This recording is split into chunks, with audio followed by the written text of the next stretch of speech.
안녕하세요, 라이트바겐입니다. 오늘은 지난 시간에 이어 2025년형으로 발표된 모델 중 가와사키와 허스크바나 그리고 야마하에서 발표한 모델 중 일부에 대해 소개해 보도록 하겠습니다. 정확한 옵션과 사양은 수입사의 상황에 따라 달라질 수 있습니다. 영상이 마음에 드신다면 좋아요와 구독 한 번씩 부탁드리면서 지금부터 함께 살펴보시죠. 첫 번째는 가와사키의 스포츠 투어러 모델인 닌자 1100입니다. 기존 1049cc 엔진에서 보어는 그대로 유지한 채 스트로크만 3mm 연장의 배기량을 1099로 키웠습니다. 다만 엔진의 최대 출력은 기존 엔진보다 6마력이나 낮아졌습니다. 그나마 최대 출력이 나오는 시점을 9000rpm으로 낮춰 가속이 필요한 시점에서 조금 더 빠르게 반응할 수 있을 것으로 예상됩니다. 최대 토크는 미미하게 상승했고 시점은 약간 낮아졌습니다. 이러한 변화는 최근의 환경 규제가 심해짐으로 인해 배출가스는 줄이면서 출력의 손실은 최소화하고 장래에 맞는 최적화된 퍼포먼스를 구현하기 위한 변경으로 보여집니다. 미션의 5단과 6단의 기어비를 변경해 높은 기어 상태에서 주행할 때 더 낮은 RPM을 유지하면서 부드럽게 주행이 가능하게 되었습니다. 투어러라는 장르에 있어서는 장거리 주행 시 편안한 주행과 더불어 연비 효율도 더 좋아질 수 있을 것으로 예상됩니다. 핸들바에는 USB-C 타입의 차저를 기본 장착해 스마트폰과 같은 전자장비를 사용함에 있어 편의성을 높였습니다. 스윙암에 있는 구동 체인에 대한 조절 장치는 회전 방식에서 일반적인 슬라이드 방식으로 변경해 정비성도 높였습니다. SE 사양에는 리어에 올린지 S46 모노숑이 추가되며 프론트 캘리퍼는 브렘보제 M4 캘리퍼로 업그레이드됩니다. 소기어 커버를 제외한 전체적인 페어링의 디자인은 변화가 없다는 점은 다소 아쉬움을 남기기도 합니다. 최대 출력은 136마력, 최대 토크는 113Nm입니다. 두 번째는 버시스 1100입니다. 닌자 1100이 스포티함을 강조해 약간의 정경 자세를 유지하는 투어러라고 한다면 버시스 1100은 높은 핸들바와 차고로 더 편안한 업라이징 자세를 구현해 장거리를 더욱 쾌적하게 주행하기 위한 투어러에 속합니다.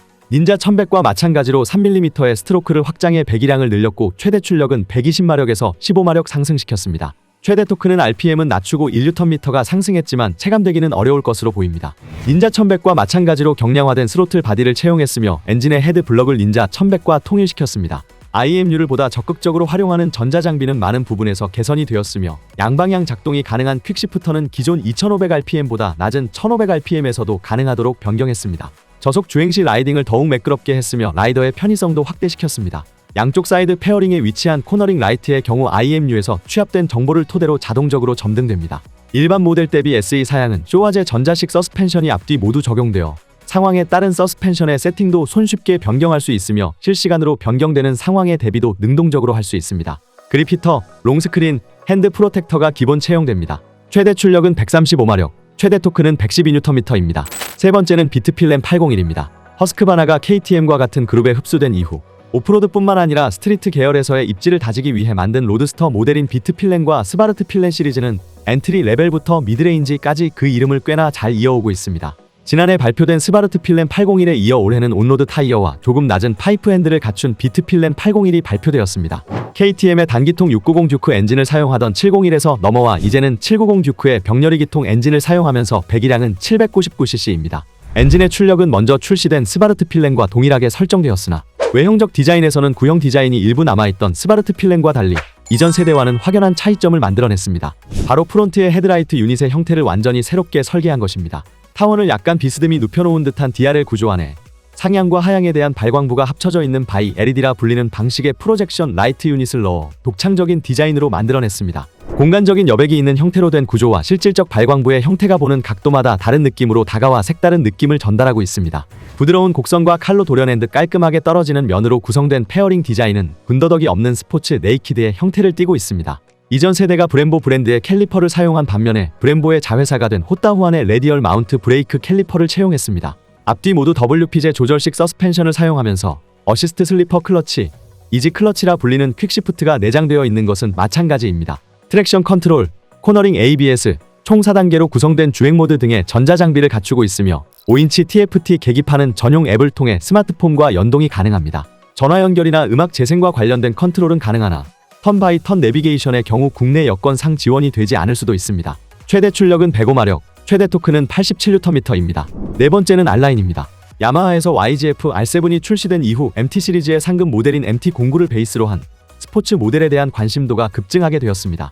2025년형으로 드디어 그 실체를 보여주게 되는 YGF R라인은 쉽게 예상할 수 있듯 MT09의 CP3 엔진을 사용하고 메인 프레임부터 서브 프레임까지 새롭게 설계되어 등장했습니다. 본격적인 퓨어 스포츠 모델이었던 R1과 R6가 레이스 베이스 모델을 제외하고는 사실상 단종이 되면서 그 뒤를 이을 스포츠 모델로 R7을 출시하고 상급 모델인 R라인에 대한 소식은 더 뛰어난 성능을 가진 스포츠 모델을 기다리던 라이더에게는 희소식이라 할 수 있겠습니다. 에어덕트 홀 안에 위치한 프로젝션 방식의 헤드라이트 유닛은 R7과 같은 형태로 상향과 하향을 모두 포함하고 있으며 그 양 옆으로는 LED 방식의 DRL이 두 줄로 자리 잡고 있습니다. 사이드 카울과 연결되는 윙넷은 공기역학적 성능을 끌어올려 달리기 성능을 더욱 안정적으로 향상시키기 위한 노력이라고 할 수 있습니다. 스포츠 성향을 강조하기 위해 핸들바는 클립온 방식으로 프런트 서스펜션에 직접 체결되고 방향 지시 등은 사이드 미러와 일체화되어 있습니다. 공기의 흐름을 최적화한 리어 카울과 테일램프의 형상은 이전 R 시리즈의 아이덴티티를 잘 유지하고 있습니다. 새롭게 디자인된 가야바제 앞뒤 서스펜션은 모두 풀 어드저스트 방식으로 수용 범위의 폭을 넓혔고 프론트 브레이크에 브렘보제 스틸레마 캘리퍼를 채용하는 모습을 보여 스포츠 주행에 대한 비중을 짐작할 수 있게 합니다. 6축 IMU와 연동되는 트랙션 컨트롤, 슬라이드 컨트롤, 리프트 컨트롤, ABS와 더불어 양방향 퀵시프트, 엔진 브레이크 매니지먼트, 런처 컨트롤, 크루즈 컨트롤 등 전자제어 서스펜션을 제외한다면 R1에 적용되었던 전자제어 시스템의 대부분 포함되어 있다고 봐도 될 것 같습니다. 레이크 각은 22.35도로 설정해 휠베이스는 MT09보다 10mm 줄어들어 더 높은 선회력을 확보했습니다. 시트고는 831mm로 약간 높아졌으나 큰 차이를 보이진 않습니다. 엔진의 세팅은 MT09와 같은 출력을 보여줍니다. 최대 토크와 최대 출력이 나오는 시점이 각각 7000rpm과 10,000rpm이기에 두툼한 토크와 높은 출력으로 서킷에서 즐기는 스포츠 주행에서도 충분한 성능을 낼 수 있어 R7에서 부족함을 느끼는 라이더라면 관심을 갖기에 충분할 것으로 보여집니다.